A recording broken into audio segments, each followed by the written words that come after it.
nandito pala tayo ngayon sa Jabria guys. Naghahanap tayo dito ng pwede nating mabilhan ng kahit ano. Kasi marami akong kulang ngayon sa bahay eh. So kulang ako sa mga stocks na sa pagkain. Mamalingki ako nung nakarang araw eh, konti lang naman yun at saka hindi pa sapat dahil pang 2 days lang ubos na. Recommend sa akin nakakain tayo ng mga street foods, kaso wala akong mahanap na street foods dito. Hindi katulad sa Pilipinas na marami. Walang street foods dito sa area, sa lugar namin. Worship guys. So nandito tayo sa may Gmall guys. Ito yung Gmall. Yan, Gmall. Yan, ito pala yung Gmall guys. Yan, Gmall. So short version 3. Gmall to siya guys. At dito minsan maraming tao dito. Pero nga lang kasi mas tabi-tabi na kasi yung mga mall dito. So minsan nahahati-hati na rin sila, no? Pero depende yan sa tipo ng mga customer dito. May mga class kasi yung mga customer dito. Yung mga yaman doon sa mga high-end na mall. Tapos yung mga medyo may ano. Dito tayo sa may ano guys, sa may napakaliwanag ng lugar nila. Nandito tayo sa may bagong restaurant dito sa Jabria, bagong bukas. So dati kasi wala to, bakante to dito. Tapos sa kabila naman hypermarket yung Co-op, pero nagsarado sila. So bago na itong bukas. Tingnan natin kung ano mga benta nila. So hindi pumayag na mag-video tayo dun sa, hindi tayo pinayagan na mag-video dun sa loob. So mabuti ng ano, hindi na tayo tumuloy.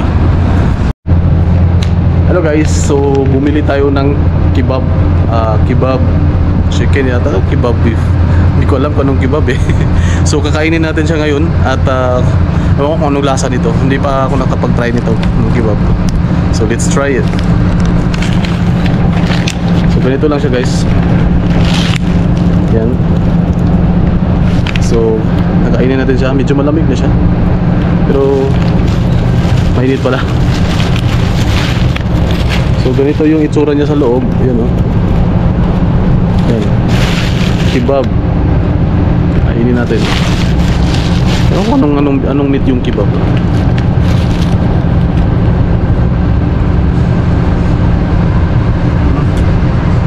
Para siyang muton. Nakatikim na pala ako nito.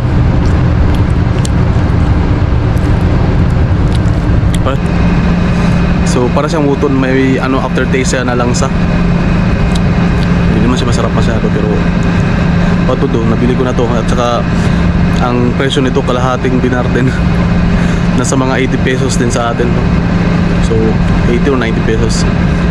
Kainin na.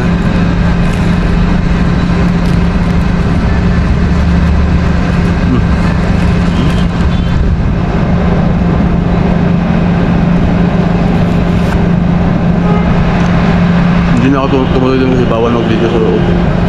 Kaya dito na lang ako sa labas kumain.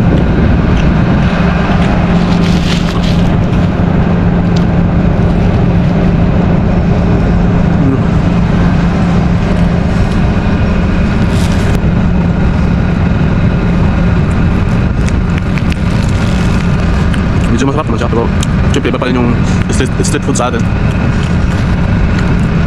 Dito sa mga wala pa ako hindi ko pa naranasan dito na ano, bumili ng mga, alam mo yung nasa labas na magpapay.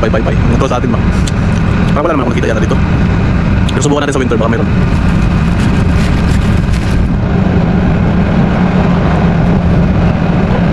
Grabe ko sa maubos.